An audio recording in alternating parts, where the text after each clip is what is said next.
Muy buenas noches. Acompáñenme por favor a Génesis capítulo 45, versículo 3. Génesis 45, 3 dice: Yo soy José, les declaró a sus hermanos, vive todavía mi padre, pero ellos estaban tan pasmados que no atinaban a contestarle. El nombre del tema es José se da a conocer. Y bueno, en la historia que hemos estado analizando, lo último que vimos es que José les tiende una trampa, ¿verdad? Esconde su copa, la que supuestamente usaba para adivinar, aprovechando que había apantallado a sus hermanos, ¿se acuerdan? Cuando los sentaron de mayor a menor y ellos estaban asombrados. Bueno, la trampa consistía en incriminar a Benjamín para ver si sus hermanos seguían siendo iguales, ¿verdad? Les estaba dando la oportunidad de deshacerse de él, así como se deshicieron de José anteriormente. Pero, al contrario de lo que esperaríamos de esos hermanos, todos se negaron a abandonar a Benjamín, ¿verdad? El mayordomo de José les había dicho: el que tenga la copa ese se queda como esclavo, los demás pueden irse, pero ninguno se quiso ir. Regresan todos a hablar con José, que no saben que es José, ¿verdad? Es el gobernador de Egipto.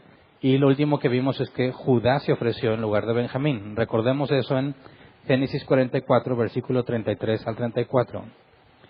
Dice: por eso permite usted que yo me quede como esclavo suyo en lugar de mi hermano menor, y que él regrese con sus hermanos.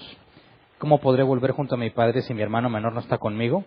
No soy capaz de ver la desgracia que le sobrevendrá a mi padre. Entonces, no solo Judá, sino también sus hermanos, ¿verdad? Habían rasgado sus vestiduras en señal de duelo, no por el dolor de sí mismos, sino por lo, como lo dice Judá, por el dolor que le provocarían también a Jacob, ¿verdad? Ya habían cargado con la culpabilidad de saber que eran los responsables del sufrimiento de Jacob cuando decidieron vender a José, ¿verdad? No se lo han confesado. Jacob sigue pensando que José se lo comió una fiera o algo malo le pasó, ¿verdad? No le han confesado su pecado a Jacob. Pero bueno, Judá estaba dispuesto a dar su vida en lugar de su hermano Benjamín, y sus hermanos también. Y eso es algo, vimos, que solo Dios puede ser. Estos hombres malvados, rebeldes, problemáticos, de mala fama, asesinos, lo que hicieron en el caso de Siquén, bueno, ahora tienes a unos hombres diferentes, ¿verdad? Y la trampa de José puso en evidencia que Dios no solo había cambiado a José, sino que también había cambiado a sus hermanos. Así que vimos que José ya había tenido problemas controlando sus emociones, ¿verdad? Ya habían pasado 2 ocasiones en las que el llanto le ganaba y tenía que correr a llorar, después se lavaba la cara y ya salía. Y viendo esta costumbre que tenían de maquillarse y todo, nos imaginábamos el problema, ¿verdad? Que se le corriera el rímel o ese tipo de cosas. Pero bueno, Génesis 45, versículo 1-2, José no puede controlarse, y esta vez, en lugar de que él se retire, le ordena a los suyos que se retiren. Dice: José ya no pudo controlarse delante de sus servidores, así que ordenó que salgan todos de mi presencia, y ninguno de ellos quedó con él. Cuando se dio a conocer a sus hermanos, comenzó a llorar tan fuerte que los egipcios se enteraron, y la noticia llegó hasta la casa del faraón. Ahora, ¿se acuerdan que cuando los invitó a comer, vimos que estaban sentados en 3 grupos en la casa de José, ¿verdad? La mesa de José, la mesa de los egipcios y la mesa de los hebreos. Porque para los egipcios era abominación comer con los hebreos. Y nos imaginábamos qué tan grande estaba el comedor de la casa de José, que podían tener 3 grupos distintos en el mismo recinto, ¿verdad? ¿Qué tan grande sería la casa del gobernador de Egipto, conociendo las reliquias que tenemos, o los monumentos históricos de pirámides, de casas, de todo eso? Les gustaba mucho hacer las cosas en grande. Ahora tienes al segundo en Egipto. ¿Qué tan grande estaba su casa? Ahora, cuando dice que todos se salgan, pues se han de haber tardado un rato en salir, ¿verdad? Pero lloró tan fuerte que lo oyeron, ¿verdad? Entonces, ¿qué tan grande era el llanto de José que los que salieron de ahí lo escucharon como quiera? Seguramente había guardias afuera, ¿verdad? Este es un hombre muy importante. Y los guardias seguramente lo escucharon, y son ellos los que llevan la noticia a Faraón, ¿verdad? Entonces algo raro está pasando, ¿verdad? José de repente está llorando, nunca nadie le ha oído llorar así, y llora tan fuerte que se preocupan y van a avisarle a Faraón. A José le pasa algo, ¿verdad? Y sobre todo, imagínate el desconcierto de los hermanos, ¿verdad? Que están Está Judá explicándole aparte al gobernador que le dé oportunidad de que Benjamín se vaya y que él se quede en su lugar, y de repente le ordena a todos que se salgan, ¿verdad? Bueno, si tú fueras Judá, ¿qué pensarías? ¿Qué va a hacer este hombre, verdad? A lo mejor ya se enojó, nos va a matar con sus propias manos o no sé, pero le ordena a todos que se salgan. Recordemos que José siempre habló por medio de un intérprete, ¿verdad? Entonces los hermanos oyen una instrucción por el tono de voz y ve que todos se salen, pero no saben qué está pasando, ¿verdad? Qué feo se debe sentir. Y se dirige a ellos, versículo 3. Yo soy José, les declaró a sus hermanos. Vive todavía mi padre, pero ellos estaban tan pasmados que no atinaban a contestarle. Ahora, aquí ya les habló en hebreo, ¿verdad? Siempre estuvo hablando en egipcio por medio de intérprete, pero le ordenó a todos que salieran. Y de repente se dirige a ellos en su idioma, ¿verdad? ¿Qué significa eso? Va a empezar el shock. ¿Cómo? Todo este tiempo ha entendido todo lo que hemos dicho, ¿verdad? Qué feo se sentirá que todo lo que tú hablabas pensando que no te entendía, resulta que te entendió siempre. Y luego te dice que él es José. Dice, yo soy José. ¿Vive todavía mi padre? Ahora este es un shock más fuerte, porque el hombre a quien trataron de matar y decidieron vender, resulta que es el gobernador de Egipto y que los tiene en su control, ¿verdad? Si José quisiera vengarse, lo haría con mucha facilidad. Por eso dice aquí, ellos estaban tan pasmados que no atinaban a contestar. La palabra pasmados en hebreo, bahal, es turbados o aterrorizados. Aterrorizados, ¿verdad? Imagínate, versículo 4. No obstante, José insistió, acérquense. Cuando ellos se acercaron, él añadió, yo soy José, el hermano de ustedes, a quien vendieron a Egipto. Ahora, ¿es buena noticia o mala noticia? ¿Cómo la interpretas tú? ¿Es algo bueno o es algo malo? Pues partiendo de que tú eres uno de los hermanos de José, ¿verdad? Para mí serían muy malas noticias, porque no sé qué vaya a querer hacer, ¿verdad? ¿Por qué ordenó que todos salieran? Y resulta que el hermano presumido, al que no soportaban por su delirio de grandeza, lo tienen frente a ellos y si hacen memoria, se han postrado varias veces ante él. Así que este es un shock muy fuerte, ¿verdad? Es verdad, era verdad lo que había soñado. Nos deshicimos de él por lo que había soñado. Había sido la gota que derramó el vaso. No hay hombre con más autoridad en Egipto excepto Faraón, y les dice, yo soy al que ustedes vendieron. Bueno, si ya estaban aterrorizados, me imagino que ahora más, ¿verdad? Porque José les estaría diciendo, no se me olvida, ustedes me vendieron, ¿verdad?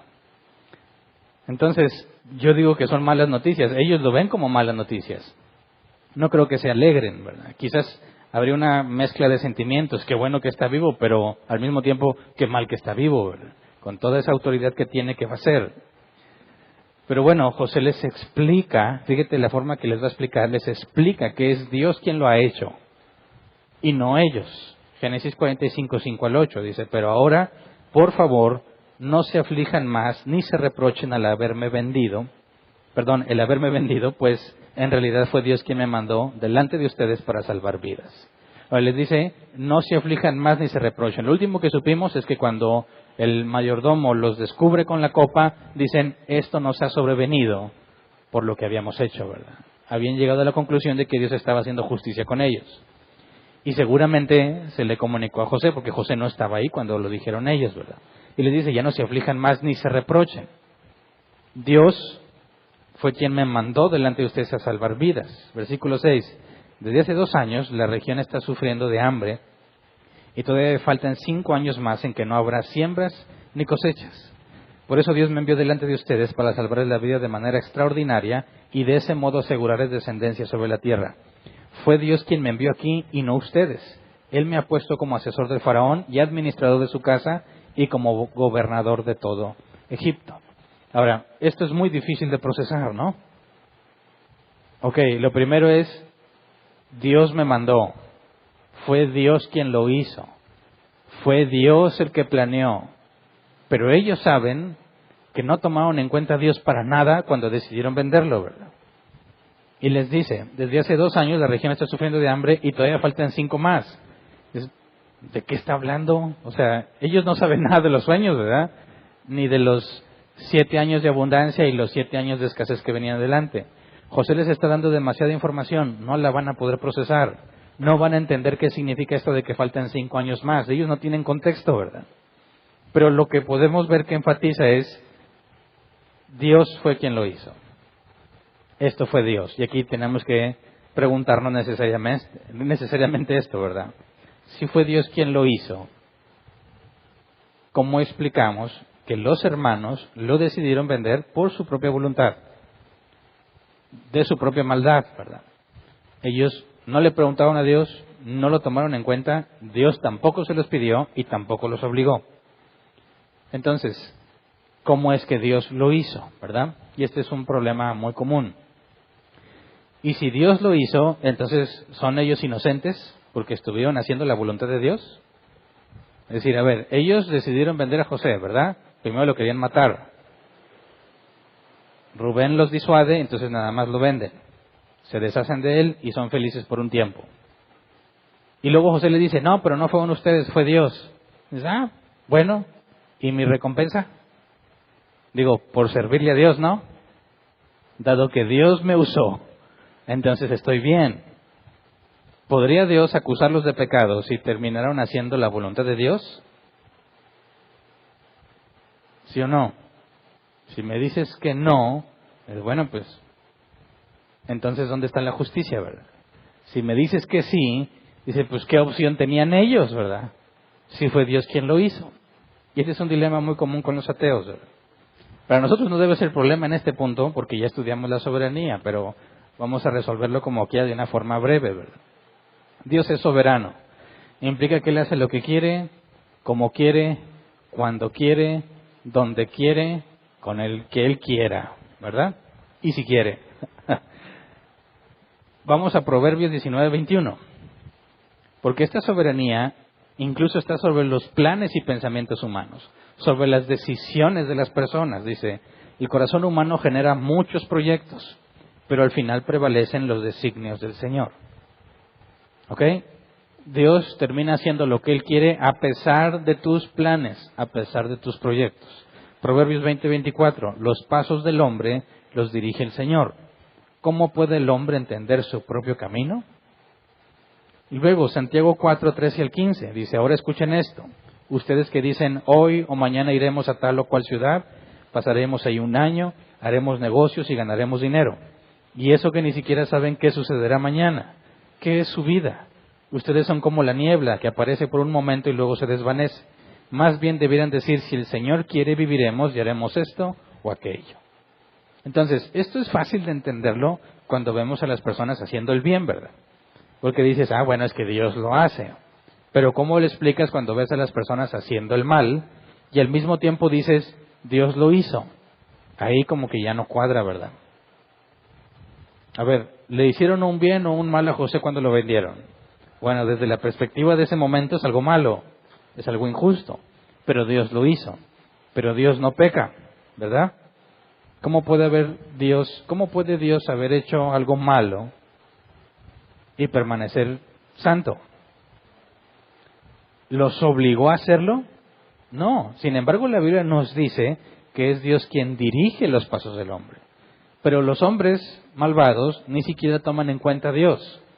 Entonces, ¿quién está haciendo lo malo? ¿Dios o los hombres? Aquí nos dice José que fue Dios, ¿verdad? Dice, no fueron ustedes, fue Dios. Caray. Entonces, ¿Dios es el que hace el mal o cómo? Claro que no. Tenemos que entender la forma en la que Dios actúa. Dios puede actuar activamente o pasivamente, ¿verdad? Cuando alguien de su maldad hace algo, decimos que Dios lo hizo no de una manera activa, sino de una manera pasiva. Es decir, Dios no intervino. ¿Me explico?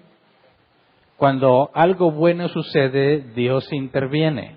Cuando algo malo sucede, Dios lo permite. ¿Me explico? Es activo para las cosas buenas, pasivo para las cosas malas. La Biblia enseña que nada pasa sin que Dios lo permita, ¿verdad? Entonces, cuando algo malo sucede, decimos, es voluntad de Dios. Pero ¿cómo? Si Él no hace lo malo. No, lo permite. ¿Me explico? Mira, vamos a Hechos 2, 22 y 23. Palabras de Pedro. Pueblo de Israel, escuchen esto. Jesús de Nazaret fue un hombre acreditado por Dios ante ustedes, con milagros, señales y prodigios, los cuales realizó Dios entre ustedes por medio de Él, como bien lo saben. Este fue entregado según el determinado propósito y el previo conocimiento de Dios, y por medio de gente malvada, ustedes lo mataron clavándolo en la cruz. Fíjate bien cómo hace una distinción de responsabilidades. Según el determinado propósito y previo conocimiento de Dios.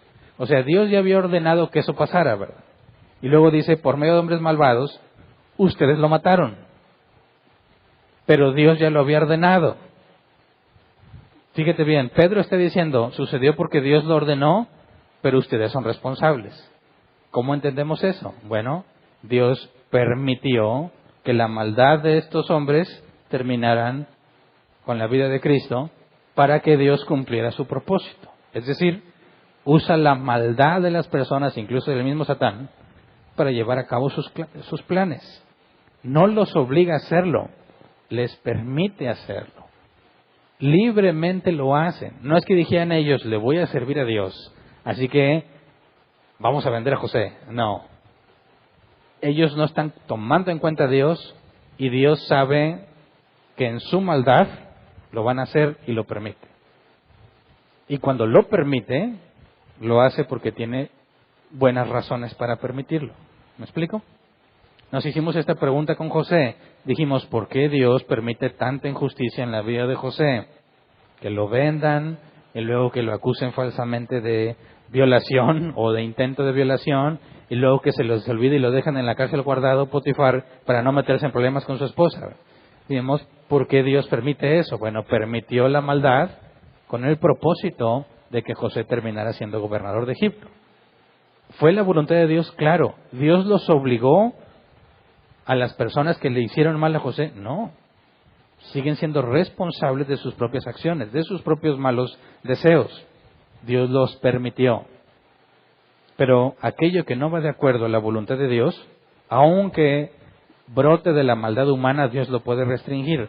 Por ejemplo, cuando este rey de Egipto iba a llegarse a Sara, esposa de Abraham, ¿verdad? Y que Dios le dijo, no te permití tocarla, ¿verdad? Entendemos entonces que cuando José dice, esto lo ha hecho Dios, no está diciendo que Dios los obligó o que Dios es el responsable de sus malas acciones, sino que Dios lo permitió por una buena razón. En eso radica nuestra esperanza, que aun cuando nos equivocamos, lo estamos haciendo en el control de Dios. ¿Me explico? No queremos pecar. Lamentablemente, en ocasiones somos débiles y pecamos. Y eso, en lugar de alejarnos de Dios, debería hacer que nos acerquemos a Dios. Porque si terminé pecando, a fin de cuentas es algo que Dios permitió. Y si Dios lo permitió, no significa que yo no soy responsable de mi pecado. Claro que soy responsable de mi pecado y tengo que buscar perdón y arrepentimiento. Pero puedo confiar en que si Dios lo permitió, lo hizo con una buena razón. ¿Me explico? Todo obra para bien, dice la Escritura, para aquellos que conforme a su propósito fueron llamados.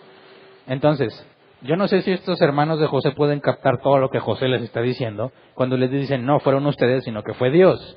José ha tenido mucho tiempo para pensar en eso, ¿verdad?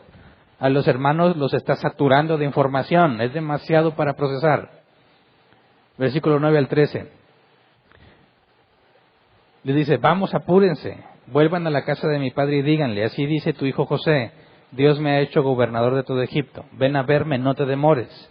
Vivirás en la región de Gosén, cerca de mí, con tus hijos y tus nietos, y con tus ovejas y vacas y todas tus posesiones. Yo les proveeré alimento allí, porque aún quedan 5 años más de hambre. De lo contrario, tú y tu familia y todo lo que te pertenece caerán en la miseria. Además, ustedes y mi hermano Benjamín son testigos de que yo mismo lo he dicho. Cuéntenle a mi padre del prestigio que tengo en Egipto y de todo lo que han visto. Pero apúrense y tráiganlo ya. Entonces, los hermanos con seguridad se están dando cuenta de que se cumplieron los sueños que José había tenido, ¿verdad? Que realmente José iba a ser más grande que ellos. Pero que lo que él había soñado en cuanto a la grandeza que tendría y a sus hermanos postrándose ante él no era egocentrismo, ¿verdad? Sino que Dios les estaba mostrando la manera en que los salvaría. No sé si me explico. El sueño no se trataba de engrandecer a José. El sueño era para mostrarles la manera en que Dios los libraría. Es decir, el sueño no era sobre José, el sueño era sobre Dios usando a José. ¿Me explico? Lo primero que interpretaron los hermanos es, tú te crees más, tú te crees superior, ¿verdad?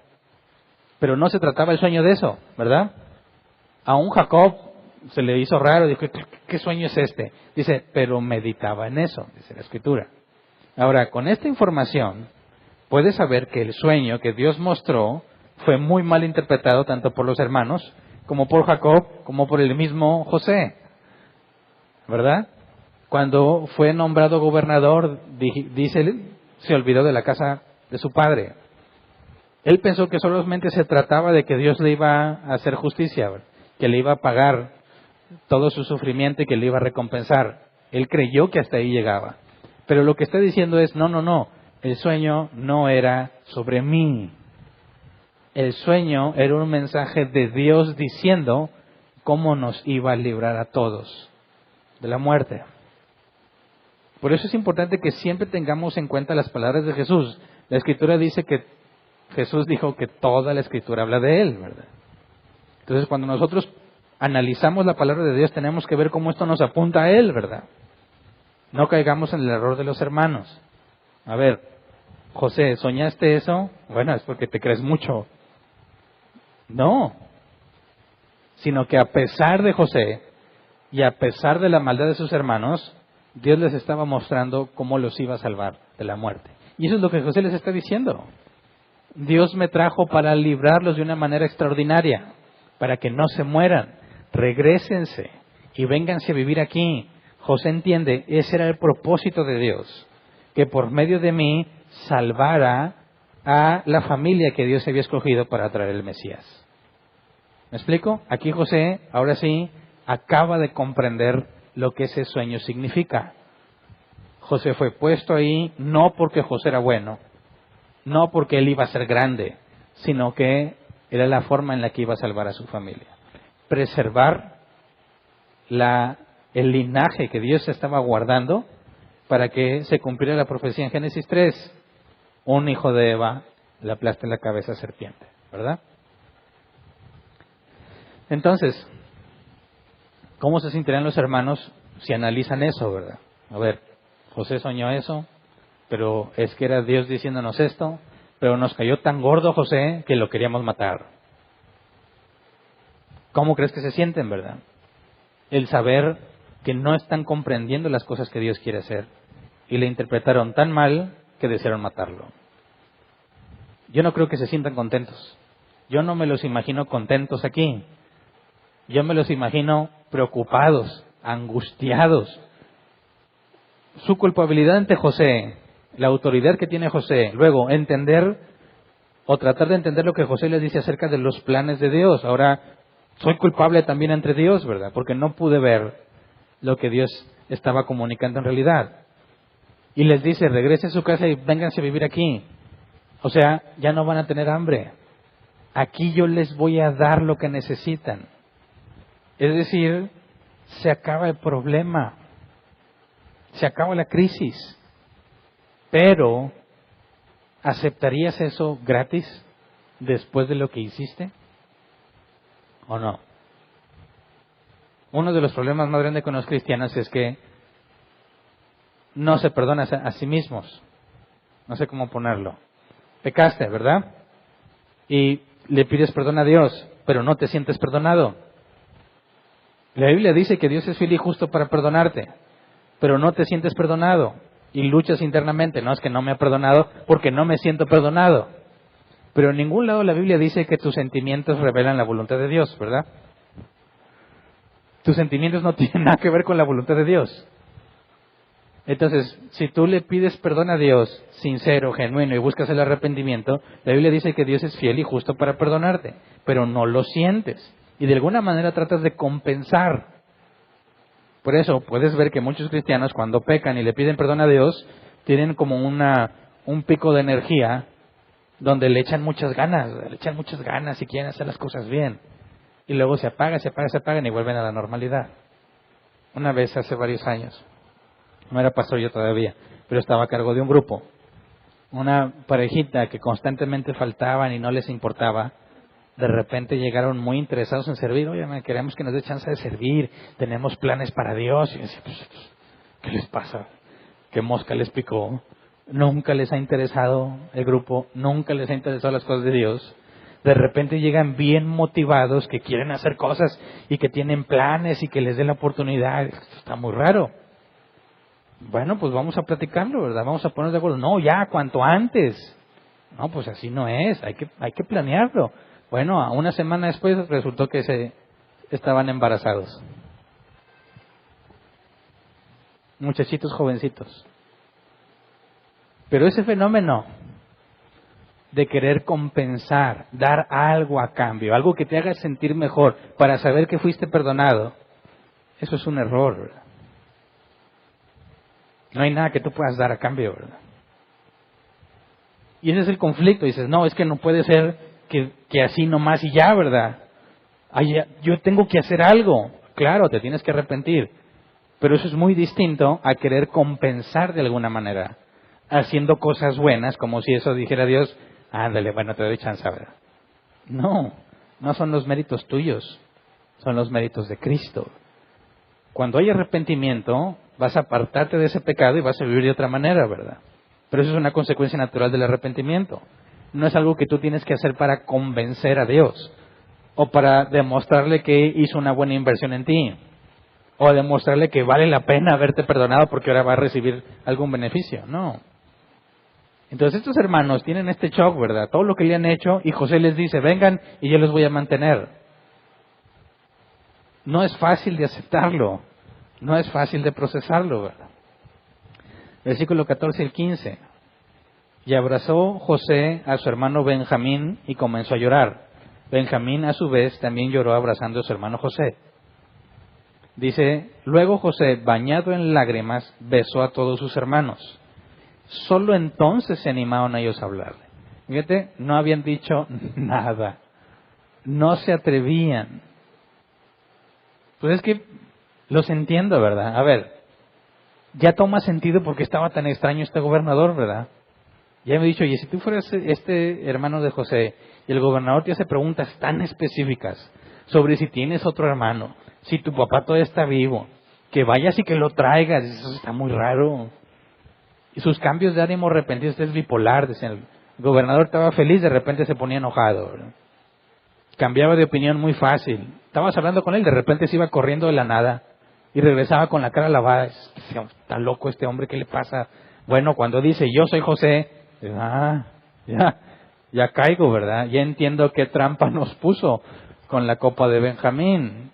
Ya entiendo por qué nos insistía tanto en traer a nuestro hermano menor. Imagínate todo eso. Y José te dice, no hombre, yo te voy a tratar bien, olvídate de los problemas, vénganse a vivir acá. No le crees, yo no lo creería, ¿verdad? No puede ser, así de fácil. No han hablado nada hasta que les da un beso a cada uno, entonces se animaron a hablarle, ¿verdad? Vamos a ver más adelante en los capítulos que hace finalizar, cuando muere Jacob, que siguen sospechando que se quiere vengar. Es decir, no han aceptado totalmente lo que está pasando. Pero bueno, versículo 16 al 20, Faraón se entera. A Faraón le habían dicho que había llorado José, ¿verdad? No saben por qué. De repente se entera que sus hermanos están allí. Dice, cuando llegó al palacio de Faraón la noticia de que habían llegado los hermanos de José, tanto el Faraón como sus funcionarios se alegraron. Y el Faraón le dijo a José, ordena a tus hermanos que carguen sus animales y vuelvan a Canaán, que me traigan a su padre y a sus familias. Yo les daré lo mejor de Egipto y comerán de la abundancia de este país. Diles además que se lleven carros de Egipto para traer a sus niños y mujeres y también al padre de ustedes, y que no se preocupen por las cosas que tengan que dejar, porque lo mejor de todo Egipto será para ustedes. Pregunto, ¿por qué se alegran? Bueno, tendrán en alta estima a José, ¿verdad? Digo, José lo salvó del hambre a todos, ¿verdad? Pero, ¿crees tú que ya sabían la historia de lo que pasó con José y sus hermanos? ¿Tú crees? ¿Sí o no? Imagínate que tú conoces a José y te contó la triste historia de cómo sus hermanos malvados lo vendieron. Primero lo querían matar y luego lo vendieron. Y luego te enteras que reaparecieron justo cuando ya no hay comida en ningún lado, ¿verdad? Justo cuando no tienen de otra, ahora reaparecen. ¿Te alegrarías? ¿O dirías, no hombre, no les creas nada? No se te olvide que quisieron matarte. ¿Te alegrarías o no? Yo no me alegraría, para nada, pero estos se alegran. ¿Por qué se alegran? Bueno, no se sabe con certeza si conocen la historia o no, pero podríamos entender si nos preguntamos, ¿por qué José, al momento de mostrarse a sus hermanos, no quería que ningún egipcio estuviera ahí?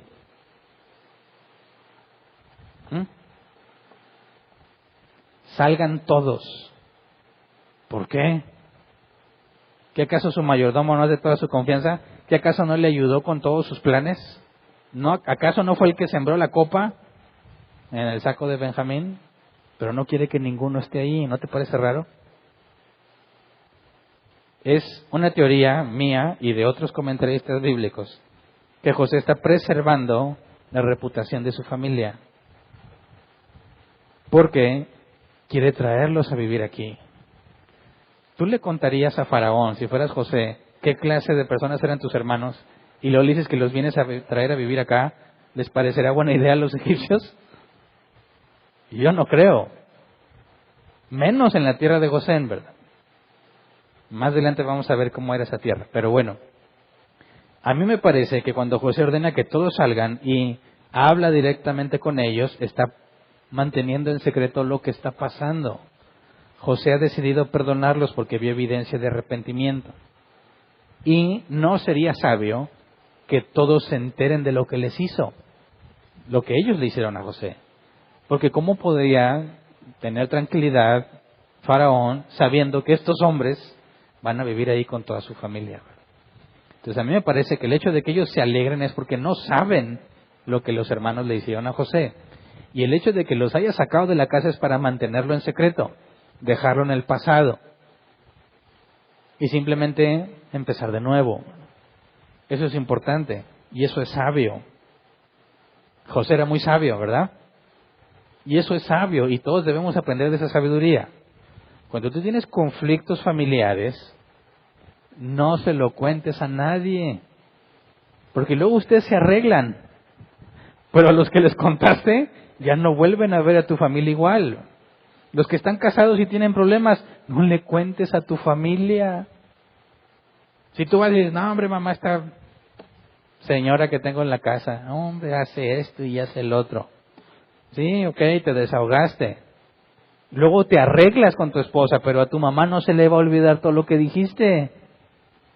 ¿Por qué? Porque eres su hijo, el querubín. ¿Cómo va a aceptar que una mujer le esté haciendo daño a su bebé? No se le va a olvidar de su mente. Tú dices, no, oye, ¿por qué mi mamá como que ya no quiere a mi esposa? Pues por todo lo que le has dicho. Ustedes se arreglan, pero con ella no.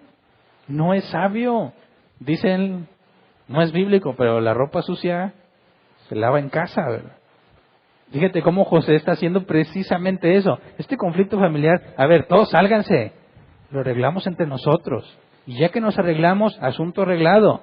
Ahora sí, vénganse a vivir acá. ¿Y quién se va a quejar? Nadie, porque nadie sabe, ¿verdad? ¿Me explico? Lo mismo pasa en la iglesia. Si tú le cuentas a otros lo que alguien en la iglesia hizo, ¿qué van a pensar? Tú te arreglas con tu hermano, pues tú dices, no hombre, ¿qué clase de iglesia es esa? Si ahí tiene gente que hace así, así, así. Tú mismo estás desprestigiando a tus hermanos. No es sabio, no es sabio.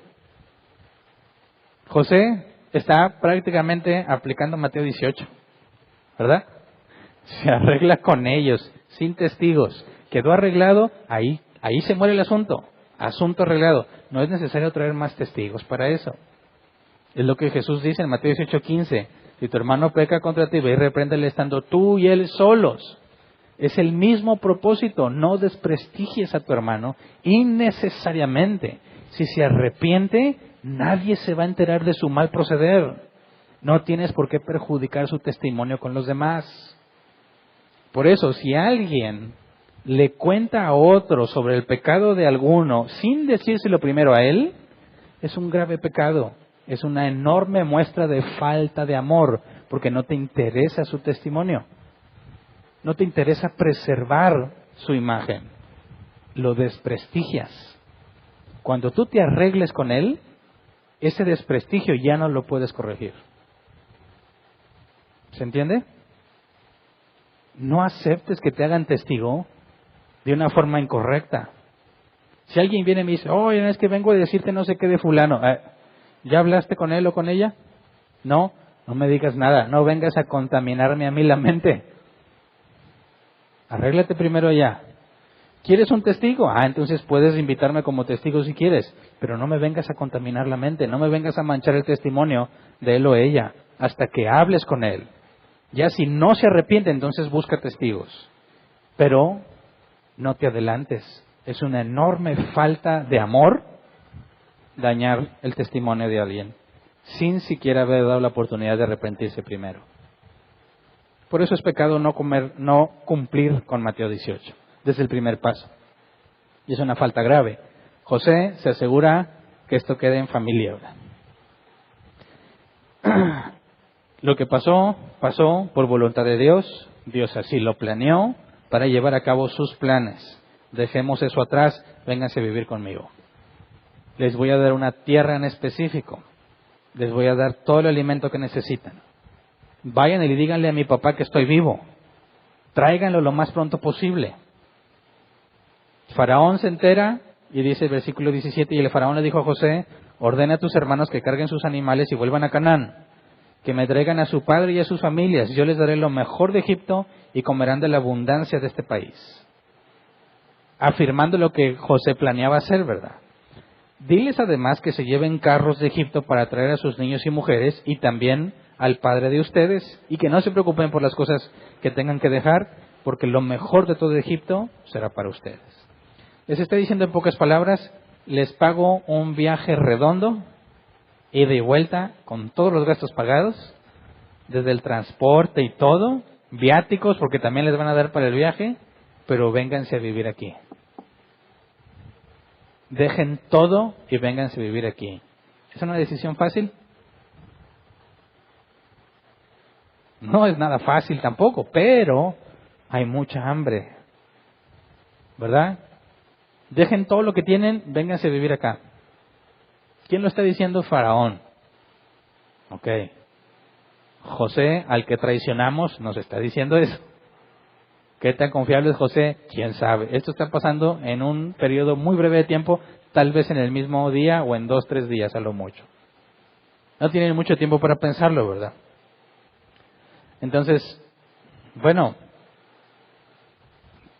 ¿quién imaginaría que cuando José tuvo esos sueños, quién iba a pensar todo lo que Dios iba a hacer, haciendo que la nación, la única nación que tiene alimento, les diga, yo les doy todo lo que necesitan, gratis? Solamente porque aprecian a José. Y aprecian a José porque llegó ahí por la maldad de sus hermanos, ¿verdad? Entonces, qué profunda es la sabiduría de Dios. ¿Quién podría imaginarse lo que pasaría si hoy, en este día, Dios permitió que peques en algo? ¿Cuál es el impacto de esto que hiciste el día de hoy en 15, 20 años, que es más o menos el periodo que pasó? Es imposible verlo. Imposible. Pero lo que la Biblia dice es que podemos confiar en Él. Tan profunda es su sabiduría que no puedes imaginar cómo las acciones de hoy van a repercutir en varios años adelante, ¿verdad? En ti, en cómo Dios te va a librar de las cosas que tú mismo haces mal, cómo Dios te va a librar de ti mismo. Es imposible verlo, Por eso leímos que Santiago dice, hay personas que dicen, mañana hago esto y lo otro. Y dices, no sabes ni qué va a pasar mañana, ¿verdad? Jesús dijo, un hombre llena sus graneros y dice, voy a construir graneros más grandes. Necio, no sabes que van a venir a pedir tu alma. Pero Romanos 11:33 dice, qué profundas son las riquezas de la sabiduría y del conocimiento de Dios, qué indescifrables sus juicios e impenetrables sus caminos. Es imposible poder ver todo lo que impacta cada una de nuestras acciones en cada día específico. Lo único que puedes ver es hacia atrás. ¿Qué estabas haciendo hace 10 años? ¿Cómo es que terminaste aquí? ¿Cuántos estaban perdidos en doctrina equivocada? Y bien felices. Haciendo lo que no le agrada a Dios y pensabas que estabas obedeciendo a Dios. ¿En cuántos problemas te metiste cuando empezaste a entender la doctrina bíblica? ¿Con cuántas personas tuviste conflictos? ¿A cuántos los corrieron? Pero mira, hoy estás aquí. Para que estuvieras aquí tuvo que pasar todo lo que ya te pasó. Ni te imaginabas, pero Dios tenía específicamente este día diseñado para que hicieras justo lo que hiciste hoy. Las cosas buenas y las cosas malas. Y hasta el último día de tu vida está perfectamente diseñado para llevarte a un cumplimiento específico para tu bien y para el de los demás. Es imposible entender los caminos del Señor, ¿verdad? Génesis 45, 21 al 24. José obedece a Faraón y aún bendice todavía más a sus hermanos. Dice, así lo hicieron los hijos de Israel. José les proporcionó los carros conforme al mandato del Faraón y también les dio provisiones para el viaje. Ahora, ¿cómo eran estos carros? Pues eran carruajes de caballo, ¿verdad? Además, a cada uno le dio ropa nueva y a Benjamín le entregó 300 monedas de plata y 5 mulas de ropa. Por puro gusto, porque él es su único hermano completo. Los demás son medios hermanos, ¿verdad? A su padre le envió lo siguiente: 10 asnos cargados con lo mejor de Egipto, 10 asnas cargadas de cereales y pan y otras provisiones para el viaje de su padre. Al despedirse de sus hermanos, José les recomendó, no se vayan peleando por el camino. ¿Cómo? ¿Qué se refiere a esto? ¿Cómo que no se vayan peleando por el camino? A ver, les da todo lo que requieren para el viaje de ida y vuelta, con viáticos, ¿verdad? Cereales, pan y otras provisiones para el viaje. O sea, mujeres, niños y su padre ni siquiera van a caminar. Carruaje a la puerta. Los mejores carruajes que hay. ¿Cuántas mujeres, cuántos niños habría en la casa de Jacob? ¿Cuántos carruajes eran? Imagínate todo ese desfile caminando y toda esa zona saliendo de Egipto hasta llegar a Canaán. Todos dicen, pues ¿qué onda? ¿Dónde van estos, verdad? Tanta gente. Ahora, hay tanta hambre en las naciones vecinas que no mandarías guardias para proteger toda la comida que llevas. Pues no te imagines nada más los carros ahí, ¿verdad? ¿Cuántas personas tuvieron que ir a proteger lo que llevan ahí de ida y de venida, verdad? Ahora imagínate Jacob, está angustiado porque sus hijos se fueron. Se llevaron a Benjamín con la esperanza de que puedan liberar a Simeón, ¿verdad? Y ojalá regresen todos juntos. Y de repente llega todo este gentío a la casa de Jacob. Y ahora, pues, ¿qué les pasó? Pero antes de ver eso, ¿por qué les dijo no se vayan peleando por el camino? Bueno, la palabra peleando o no se vayan peleando realmente es ragaz. Estar agitado, temblar, perturbado. No tiene nada que ver con pelear. Es una traducción deficiente. ¿Qué les está diciendo realmente? No tengan miedo. No se perturben en el camino. ¿Por qué? Porque ahora que estés en paz y vayas en el viaje, ¿qué vas a ir pensando? Si fueras hermano de José, ¿qué pensarías todo el viaje de regreso? Estarías masticando todo lo que está pasando, todo lo que José dijo y cómo la vida les va a cambiar. Les dice, no se turben, no tiemblen. ¿Por qué? Me parece que por el conflicto interno que van a tener por la culpabilidad. ¿Me explico? Todos lidiamos con la culpa. Y a veces tienes culpas que ni siquiera son tuyas. Ahora, cuando hiciste algo tan grave y son tan buenos contigo a cambio, más mal te vas a sentir, ¿verdad? Pues tú dijiste, le hice mal a alguien, pero vino y me golpeó. Bueno, me lo merecía, ¿verdad? Y ya se desquitó.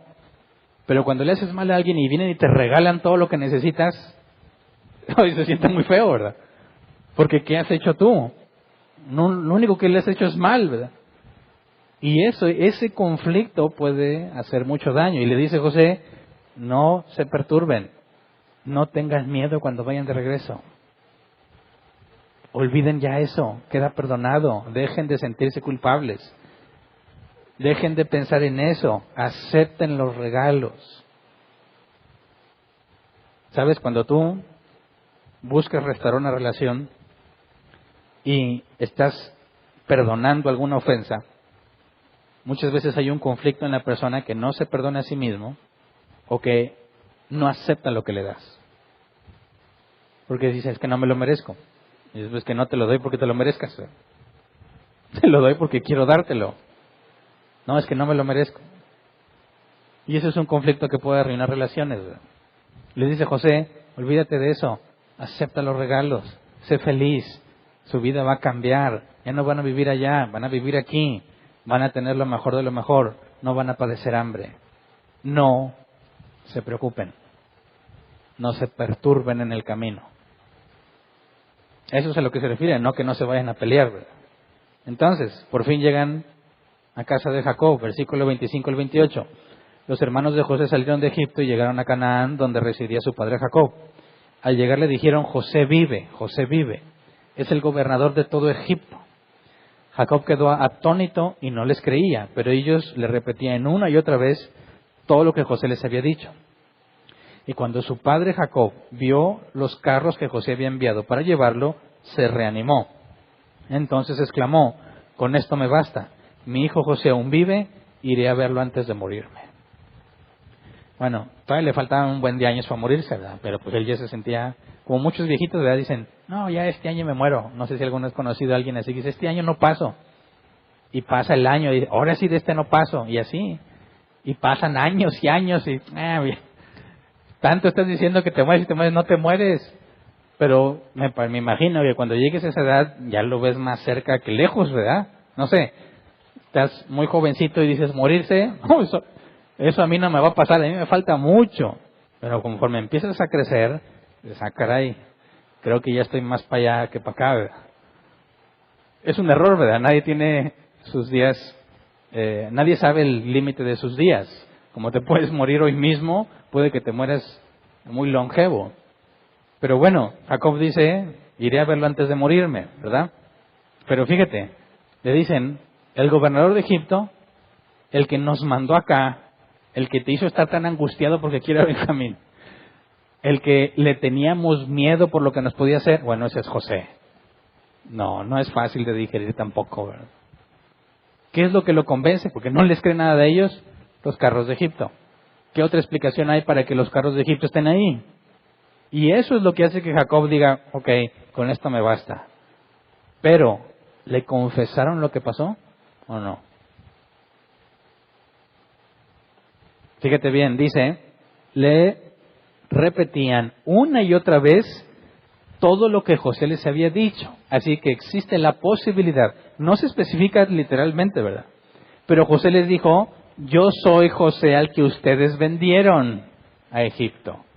Y si ellos le contaron todo lo que José había dicho, esto implicaría que tuvieron que confesar su pecado, pero no lo dice literalmente. Entonces, imagínate la alegría de Jacob, ¿verdad? Para empezar, le extraña que venga tanta gente de Egipto, carruajes y todo. Por fin ve que se bajan no sé si ellos venían en el carruaje, ¿verdad? Pero llegan sus hijos y ahí está Benjamín, qué alegría. Y Simeón, el que no regresaba, qué alegría. Y luego, y José está vivo. Pobre señor, antes no le dio un ataque, ¿verdad? Más inmensa la alegría, ¿verdad? Totalmente inesperado. ¿Quién sabe si en ese momento le contaron lo que habían hecho? ¿Verdad? Porque dice que Jacob no les cree que está vivo. Pero si le hubieran dicho es que lo vendimos como esclavo, quizás no hubiese batallado tanto en entenderlo, ¿verdad? A mí me parece que no le dijeron, pero no lo especifica y existe la posibilidad. Si repitieron todo lo que José dijo, probablemente confesaron, pero no lo podemos saber, ¿verdad? Entonces, todos sus hijos regresan sanos y salvos. El que estaba muerto, pues no está muerto, está vivo. Y le dice, quiere que nos vayamos a vivir allá. Deja todo y vamos para allá. Y bueno, desde una perspectiva fría, intelectual, no es una decisión difícil, ¿verdad? Es, oye, no tenemos para vivir. Y me dicen que me vaya a la nación donde tienen todo y que mi hijo es el mero bueno. Si yo nada más decido con la mente, es una decisión bien fácil. Vámonos, ¿verdad? Asunto arreglado. Pero desprenderse de todo lo que es tuyo es muy difícil, ¿verdad? Algunas veces le hemos preguntado a nuestros hijos jugando, mira, imagínate que tenemos una casota con una albercota, tienes un cuarto enorme para cada uno, ¿te irías? ¿Qué crees que me dice? Tengo 3 hijos, ¿verdad? Cada uno en su personalidad, ¿verdad? Hay uno de ellos que dice, vámonos ya, sí me voy. Oye, pero tus amigos, hago nuevos amigos. Oye, pero tu escuela, me busco otra. No le preocupa, está dispuesta a irse. El otro le pensó, ¿verdad? Hasta que se convenció. Pero uno dijo, no me voy y no me voy. ¿Por qué? Porque aquí nací, aquí está todo lo que yo conozco, aquí están mis amigos y no lo cambio por nada. Dices, bueno, cada quien su perspectiva. Pero, ¿cuánto le habrá costado a Jacob dejar la tierra que recibiría por herencia, que ni Abraham ni Isaac estuvieron dispuestos a dejar? Que Dios les dijo, vivan allí, porque se las voy a dar. Así que por eso yo digo, mentalmente, pensando en solucionar tu problema es una decisión fácil. Pero ¿qué dirá Dios al respecto, verdad? Porque Dios fue el que ordenó que nos quedáramos aquí. Pero ya decidió, ¿verdad? Iré a verlo. ¿Qué onda con Dios? Eso lo vemos en el capítulo que sigue, porque Dios le habla a Jacob. Por lo pronto, se acabó la angustia, se acabó la tristeza, ahora todo se torna en una expectativa de una nueva vida. Y todo eso lo hizo Dios a pesar de ellos, ¿verdad? Por eso es asombroso que haya cristianos que dicen que Dios es un caballero y que si tú no le das permiso no puede usarte. ¿Qué permiso les pidió a ellos? ¿Cuándo le dijo a José, cómo ves, José, me das chance de esclavizarte unos años, que te maltraten, pero voy a hacer voy a hacer cosas grandes en tu vida? No, ni le preguntó, simplemente lo hizo. Así es Dios, y eso es una excelente noticia. Si me tuviese que preguntar a mí y que yo le dé permiso, yo no estaría aquí. Hace mucho que estaría perdido en mis pecados y mis delitos. Pero gracias a Dios que no me pregunta, Él simplemente hace lo que es mejor. Y en eso radica nuestra esperanza, ¿verdad? Así que vamos a ponernos de pie y vamos a orar, porque gracias a Dios Él es soberano, por encima de nosotros. Gracias a Dios que aún mis decisiones más torpes sucedieron bajo su control, ¿verdad? Y eso es un gran alivio. Porque antes yo pensaba que la salvación dependía de mí. Y era una angustia cada que te equivocas. No sé que Dios ya me vaya a desechar, ¿verdad? ¿Cómo le voy a hacer? ¿Cómo voy a convencer a Dios de que valgo la pena? De que me dio otra oportunidad. No, eso es pura ignorancia. No significa que pecas a gusto. No. Nos proponemos no pecar. Pero aun cuando pecamos, podemos entrar, dice, confiadamente al trono de la gracia. ¿Verdad? Porque Él es soberano. Y si Él decidió salvarnos y hacernos nacer de nuevo, Él es fiel y va a llevar a buen término la obra que se propuso en nosotros. Así que vamos a orar. Señor, Queremos agradecerte porque en tu palabra encontramos que podemos confiar en ti pase lo que pase. En medio de las angustias y dificultades de la vida cotidiana, Señor, algunos sufren más que otros, algunos experimentan cosas más difíciles que otros. Aparentemente algunos llevan una vida más simple y más fácil. No conocemos todo lo que viven, Señor, pero en medio de nuestras debilidades, nuestras dificultades, nuestras luchas cotidianas, Señor, fracasos, derrotas que hemos tenido, sucesos dolorosos, Señor, enséñanos a confiar en ti, sabiendo que nada de eso ha pasado sin tu consentimiento. Enséñanos a ver por medio de lo que estamos estudiando, Señor, el control que tú tienes sobre nuestras vidas y las vidas de cada ser humano en este mundo. Sean tus hijos o no lo sean, tú gobiernas sobre ellos y estás sobre todos ellos. Y ninguno puede frustrar tus planes, Señor. Enséñanos a vivir de manera congruente con ese conocimiento.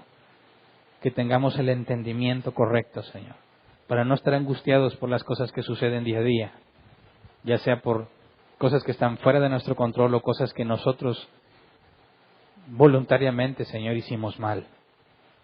Enséñanos a acudir a ti confiando en que nada escapa de tu control, Señor.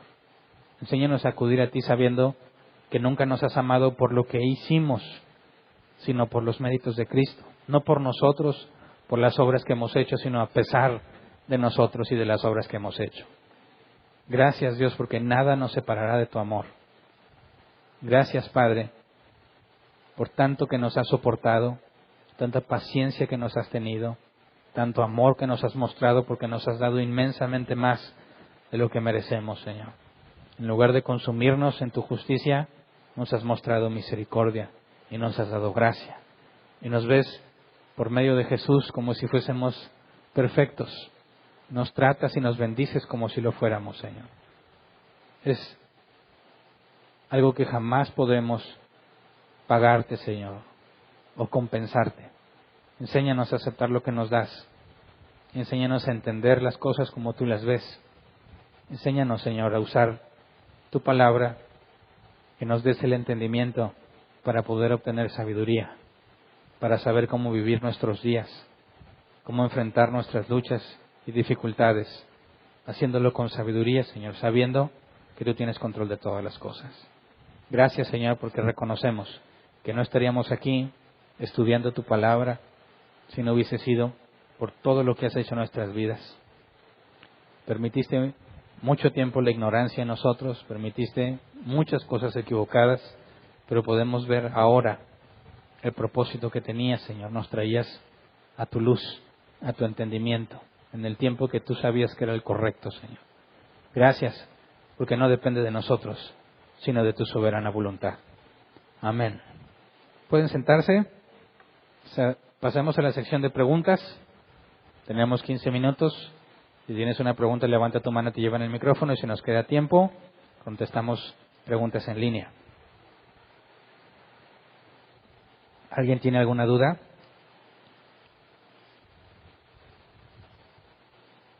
¿No? Ok, ¿hay preguntas en línea? Tampoco. Muy bien. Despedimos entonces la transmisión en línea. Espero que les sea de beneficio y que nos acompañen en la próxima reunión en domingo, que retomaremos nuestro estudio de fundamentos. Gracias. Listo. Nosotros, avisos. Personas que nos visitan por primera vez. Humberto Rojas. ¿Está Humberto entre nosotros todavía? ¿Sí? Un aplauso a Humberto. Eres bienvenido, Humberto. Estamos para servirte en lo que podamos. ¿Qué más? Bautizos. En el campamento vamos a aprovechar.